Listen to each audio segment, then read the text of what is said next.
Hi, everyone. My name's Ash Crossan from Entertainment Tonight, and it is an honor to be your moderator for the New Mutants press conference. I am so excited. Please join me in virtually welcoming the cast. First up, director Josh Boone, Maisie Williams, Anya Taylor-Joy, Charlie Heaton, Alicia Braga, Blue Hunt, and Henry Zaga. Yeah. Hi, everyone. Hello. Hi. Hello. How's everyone doing? Good, very good. Good, yeah. Well, congrats on the film finally being released. It's been quite a ride.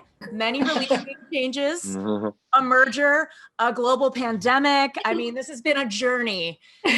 Yes. But I will say the fans have been really unwavering throughout this whole thing. I mean, from the art to the outpouring of love you guys have received. What has the support from the fans meant to you guys? Maisie, let's start with you. It's so wonderful. I think there was a lot of uncertainty with this film and when it was going to get released, and to know that there was an audience that was still willing to wait as long as it took, and even through this pandemic have been so supportive, and it's just been really exciting. I can't wait for people to finally see it. They're my favorite fans because they actually don't complain. They just do really cool artwork of the characters. So there's probably like 100+ pieces of artwork that fans have done that I'd still like to figure out a way to do a book of. Go get permission from everybody and do a book. That would be amazing. Is there anything that anyone has received, like whether somebody's like DM'd you or tweeted you or maybe even stopped you on the street pre-pandemic, that has stuck out to you in terms of like fan interactions? I think like for us to be one of the most watched panel, I think like it was on Comic-Con, right? I think that was so sweet to hear. When Josh gave us those news, I think for me was, wow, it's amazing that the fans are so loyal and so excited, even with all the wait. I don't know, for me it was a great, thing right before we finally released to listen to. I don't know for you guys, but that was something that really was beautiful. I remember when me, Alicia, Josh, and Nate went to Brazil's Comic-Con. And I think that was the year that they sold more tickets than San Diego's. Yep. And as soon as we stepped on stage, it felt like, I don't know, like we're the Beatles. Like, so I am, but like they love these characters. The closest we'll ever get to be Beatles. It was like really, it was an outpour of love and, dedication to these characters. It was really cool to see. Well, Josh, let's clarify something really quick. Let's get this out of the way. There was a lot of talk about reshoots. So how much has the movie evolved from when you shot to now that it is coming out? How much has it changed? We reshot the movie 4 or 5 times, like every scene in it almost. No, I'm kidding. We never did reshoots. We were supposed to do reshoots. People in general, movies do reshoots or pickups or things like that. But because of the merger, once it was done, it was done. So we never went back and did reshoots. So we were always using the same footage and the same material from the start of editing and all the way to the end of it. Okay, clarified. So this is the first horror thriller set in Marvel's X-Men universe. It's also the first big studio film to come out after months and months of quarantining. And it's about people trapped in somewhere that they can't get out. So how timely. Really timely. Yeah, does it hit different now, Alicia? I mean, I think so. I think people are kind of going to connect more with the characters feeling than ever. I hadn't thought about it that way before, but it kind of makes perfect sense now. I feel like the movie's supposed to come out now. I think people very different way. That's why the universe made this movie wait. It was because they knew they needed to wait for a time when nobody could leave their houses. Because I mean, we went and made this about kids trapped inside this institution, this facility, and then Henry and I went and made a show about a pandemic. So I think we need to stop making things that could happen in real life. We're getting too topical on our projects. It's too topical. We need to go for full fantasy next time. Yeah. Well, unlike most big, studio superhero films, this one was filmed on location in this like old psychiatric hospital. Is that right?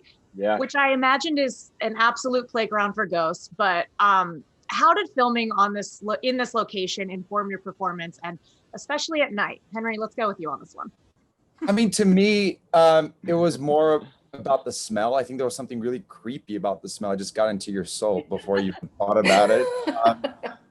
But I don't know. It was spooky, and I was also having a blast filming the movie, so it was kind of hard to feel bad about being in this place. So I think I'm the worst person to ask this question to. I was, the class clown, I guess, just enjoying myself and having fun.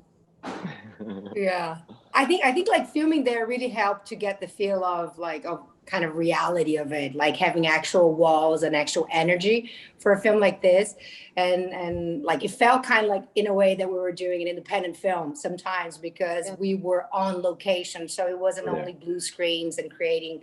Of course, we had that, but also it brings a sense to it, and like I think Henry said, like a sense of smell, a sense of real feel. And filming at night was kind of scary. I wouldn't walk by myself. Yeah, lots of crew members had weird. Yeah, there were several crew members who had weird experiences there. Had to be walked to their car at night because they were scared to walk there by themselves after they'd been in the buildings all day.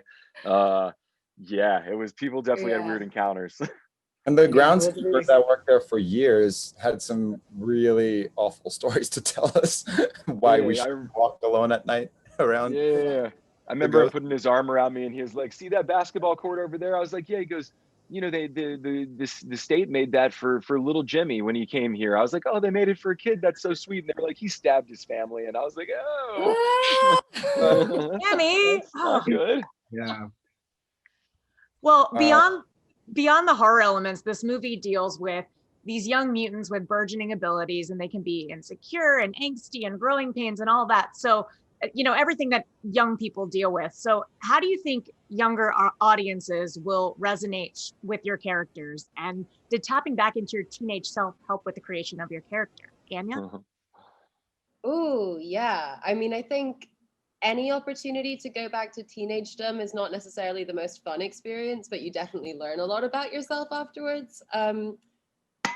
It's interesting because I think we all came into this knowing that whilst we were making a superhero movie, we weren't really making a superhero movie. We were making a film about people who were having a tough time understanding themselves and figuring out their place in the world. And so to make it a bit more cinematic, we added powers. But I do think any teenager that's going through, as you said, the growing pains, trying to understand where you fit in, you're no longer a child, but like, what is this weird adult world? I think they'll definitely connect with it.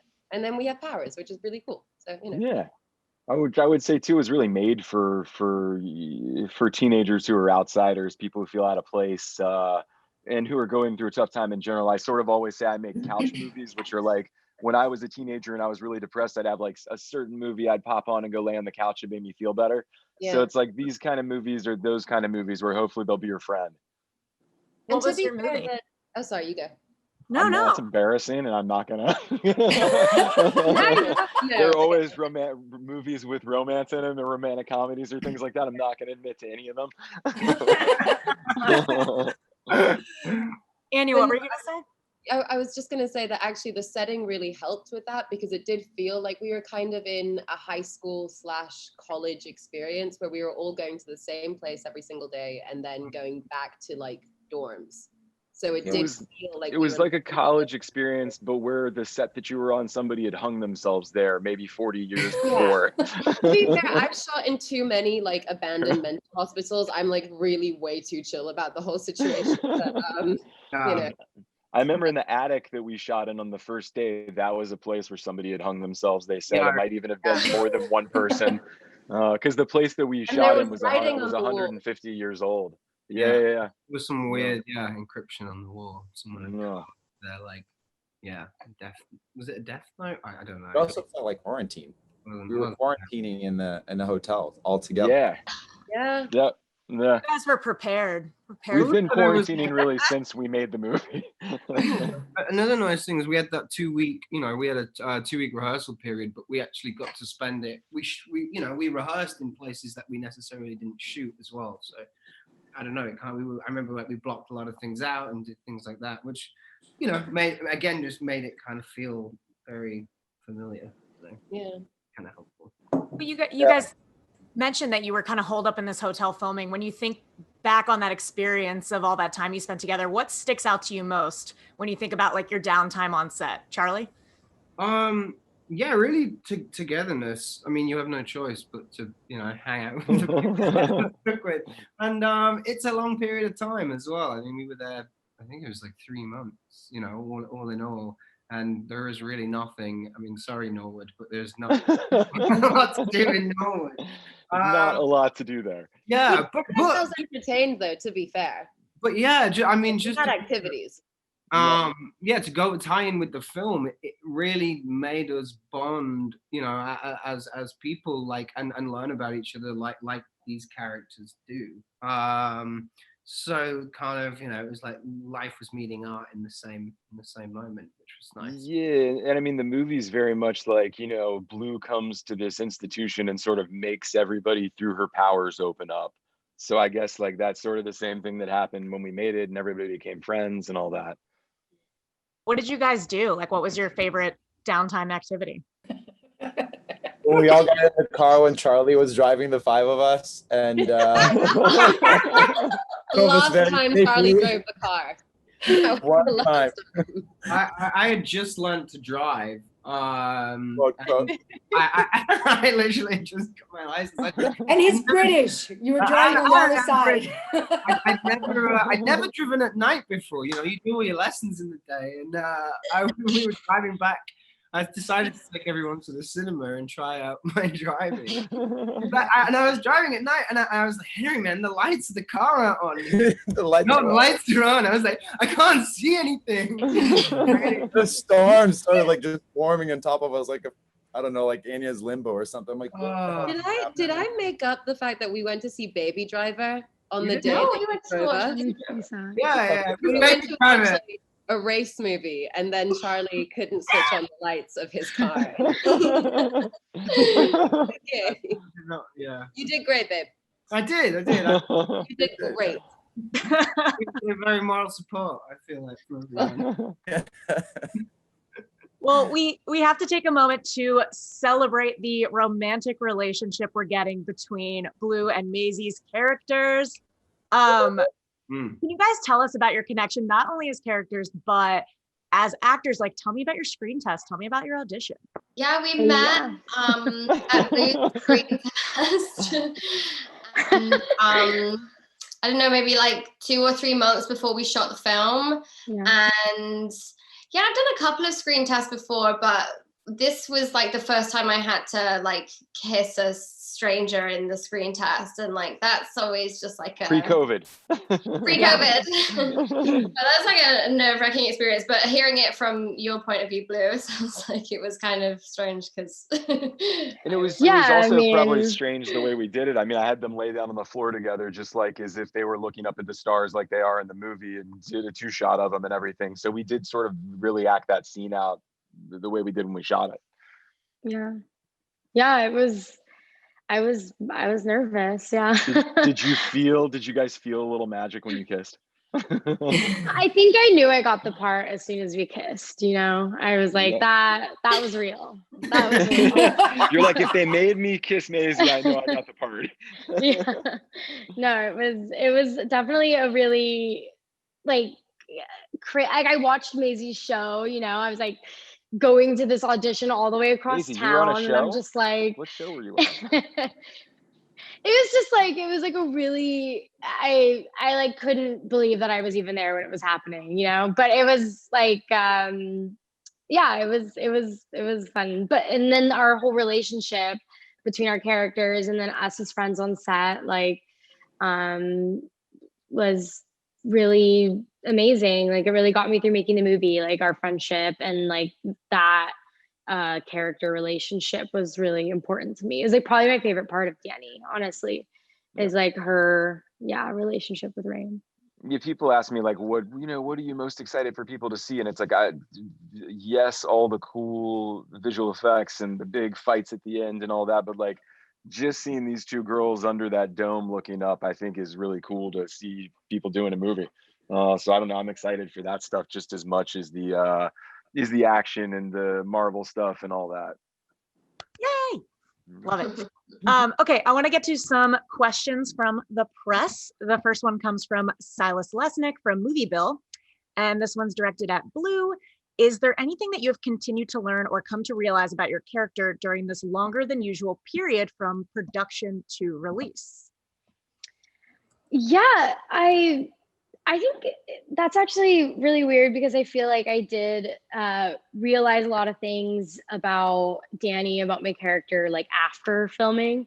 I definitely realized how close I was to her as just a person, which I think I kind of didn't really realize that while I was filming. And then when I left and I was able to look back at it and think about Dani, think about playing Dani, I like suddenly it all like came to me and I was like, oh my God, me and Dani are really the same person. Like, which is kind of weird because I think usually you feel like you get to play a character. So I think it was very strange for me to play someone that was so much like me. And that wasn't really something I realized until a lot of time passed. But it definitely, honestly, having like, what is it, 3 years? Yeah, 3 years passed since making the movie. I've definitely, grown, I think, as an actor, as a person. And if I would play Dani 3 years later again, I think it would be interesting because I feel like she would still be just like me and she would have come into her body for the first time. And like, I think she's a very uncomfortable teenager. And I was probably uncomfortable then, but now I'm not at all. And like, I think Dani wouldn't be either. Like, as she had like her new friends and her new relationship and, overcome a lot of things. So, yeah. Would you want to play her again? Yeah, I think so. I mean, of course, she was, the first real character I ever got to play. And I think like she's really close to my heart or something. Like, she would be really fun to play her again as an adult, like Dani is an adult now and not a teenager. Like, maybe her powers aren't all, negative and bad. Maybe she can like, make some dreams come true, not just nightmares. I don't know. So, yeah, it would be cool. Does anyone else have any like realizations they had about their characters after the fact? Yeah, I think like somewhat similar thing. I think at the time, we were all a lot younger, and it's only 3 years, but I feel like at this time in our lives, like you just do change a lot. And at the time, I was just like very uncomfortable, and like when I was playing Rahne, and like I have on the wig and like the tatty clothes, and like it made me feel like, as an actor, like very uncomfortable, and it's like hard to do your job right when you feel like unattractive or like whatever it is, like you can't get your ego out of the way, And I think for me, like looking back now, it's like actually that was all perfect, like to feel that way and to feel uncomfortable in the clothes and the like, that's who she is. Like she isn't just born with like every ounce of confidence. And so yeah, it was like something that I was really fighting at the time, but actually it like looking back, I'm like, wow, you're really like uncomfortable, but it works for the role, I guess. Yeah, it was really interesting to see their work, because when you read the script or when you see the story, you can see how many teenagers I think are going to connect with each one of them in different ways. Maybe someone is going to connect more to Maisie's character, someone is going to connect more with Charlie's character or Anya's, because I think it taught with the movie, and Josh does that in a brilliant way, talks a lot about young people and going through their lives, being mutant or not. And the X-Men kind of have that metaphor of talking about being accepted, and teenagers, they go through that. There's a different moment, like we were saying, we shot this 3 years ago, and they changed a lot from that moment that we're shooting. And I think a lot of people that will watch the film either are going to remember them, how they were, or they're going to see themselves if they're around that age. And I think the movie is really cool because of that, because it talks on subjects in a great way that is entertaining and all that, but it really goes deep into these kids, young adults that are figuring out life and going through these feelings, and like Maisie just said, like understanding their body and their role in the world. So I think it's really nice to have an action film and entertaining film, but that deals with this kind of situations in a nice way. Yeah, it definitely is more character driven and driven by performance than typical movies in this genre. Yeah. Yeah, I was gonna say I relate to this discomfort that Maisie was talking about too. I think all of our characters have some sort of physical discomfort coming either from our powers or just from, growing pains. I was That was going our through code name. Growing pains. Growing pains.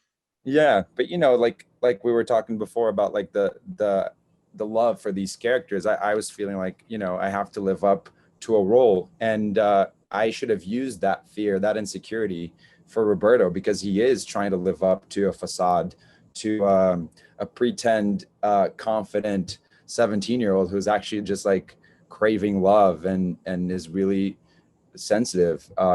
He just can't face that because it causes so much pain. So I think we can all relate to that discomfort.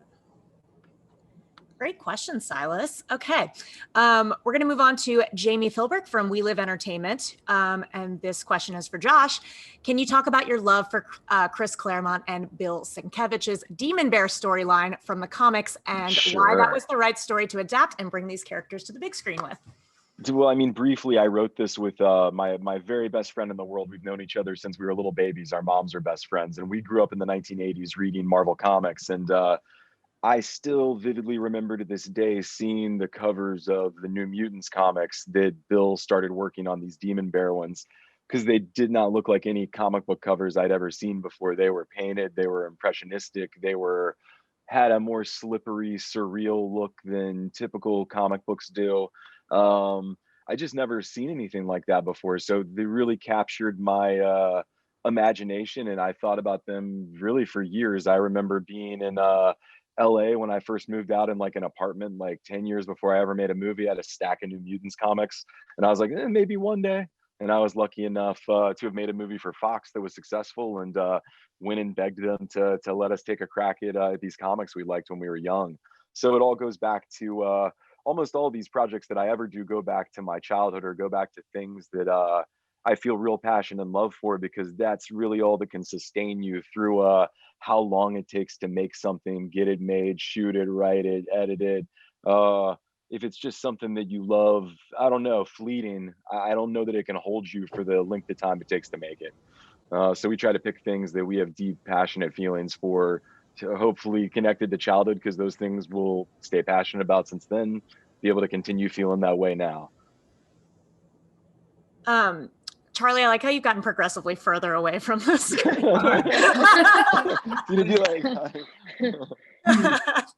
No, it's cute. So this next one is from Josh Weiss at Sci-Fi, and I'll ask this one to Charlie. Did you reference specific issues or story arcs when you were preparing to play your character? And if so, which ones did you read? I mean, yeah, just like Josh was talking about. I mean, this movie, came from the Sienkiewicz's Demon Bear franchise, so saga. So yeah. I mean, Henry had like all of them in his room. So we'd just kind of trade off. Nerd. I kind of was like, wait, really a geek, dude. That's it. I was like 100 comics? He was like, yeah, I'm preparing. I was like, oh, okay. Oh, that's what you're doing. But no, yeah, I looked at them.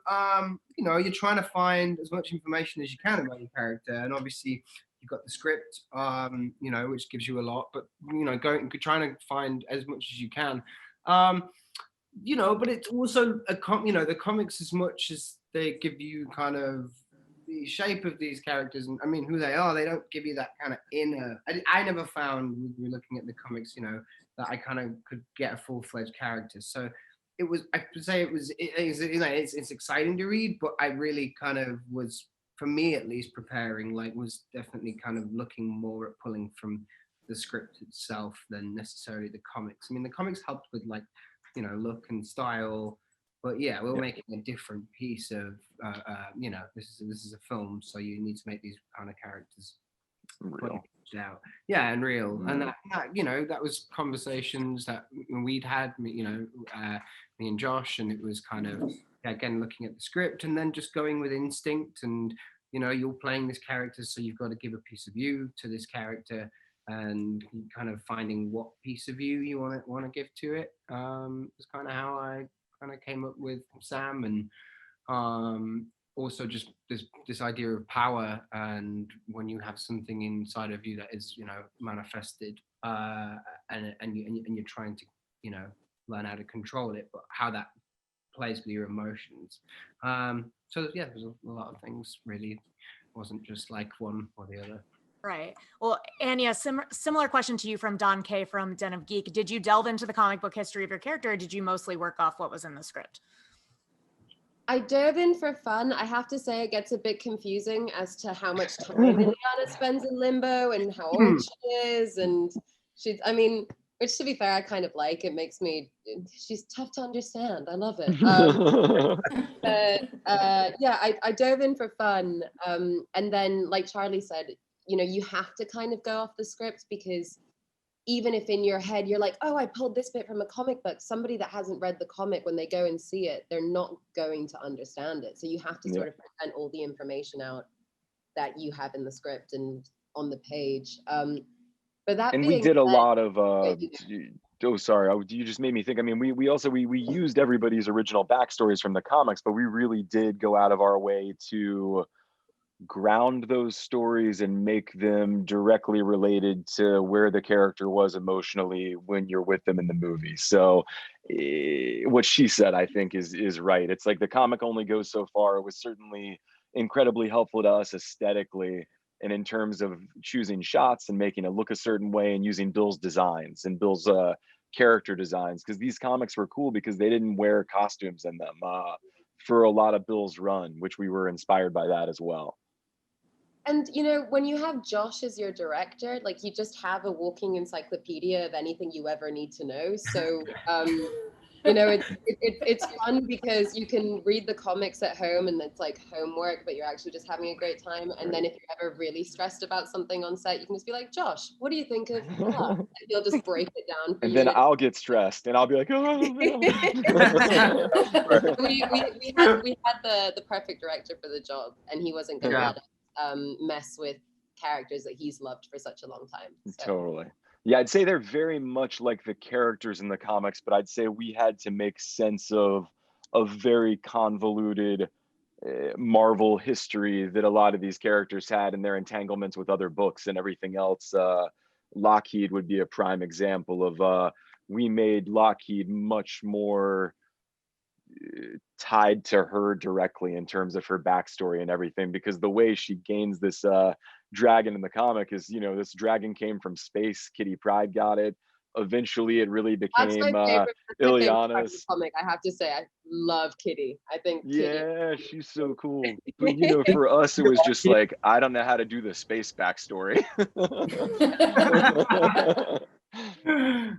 Well, you know, it's why we chose not to focus on a character like Magma, because it's like she comes from like an ancient Roman world that still exists in the Amazon somewhere now, and it was like, yeah, I'm not going to do that. Build it at the bottom of the field in the hospital. Exactly. Yep, that's what would have happened. Well, last one from Tina Pollock from Disney Digital. Since this movie appears to have a foreboding theme, what were some of the ways you guys lightened up the atmosphere on set beyond getting in the car with Charlie? I mean, I just remember everybody laughing a lot the whole time we made this. These cats are all really funny and like gagging on each other. And once they really knew each other, they could poke each other in ways that were fun. You know, I just remember Maisie and Blue dancing. All the time. Yeah. There's a lot of dancing, a lot of singing. A lot of dancing. Yeah. Be like acting, but anytime Elise ran, you know, we would. What's the run, Elise? It's I don't know why from, when we started doing. Gotta go see the movie. This was her homage to the T-1000 and T2. Robert Patrick's character. She runs very much like exactly. Robert Patrick does. I thought it was more Happy Feet, but sure. Just to make clear, when people watch the film, I do not run that way. Okay, that's not how I run in real life. No. This was a character choice that she made. He's a most athletic person I know. I love it. Well, I want to thank you guys all so much for being here today. I'm sure everyone wants to know, August 28th is the current release date. Is this the one? Does this stick? This is the release date. It is coming out. It'll be in every theater that's available to screen it. That'll be 80% of US theaters, and that'll continue to grow out over the however many weeks after it opens. It'll open internationally, and then eventually you can see it at home. So it is finally going to be available for people to actually talk about having seen it and not just writing about reshoots that we never did. I was starting to think it was a myth. I'm not going to lie. I'm glad it's coming out. It's a real movie, guys. It exists. Yeah, it's there. It exists. It's real. Well, congratulations to everyone. And thank you guys so much for everyone that tuned in to watch. That's going to wrap up the press conference for now. And thank you guys so much. Goodbye for now. Thank Thank you. Bye-bye. Bye.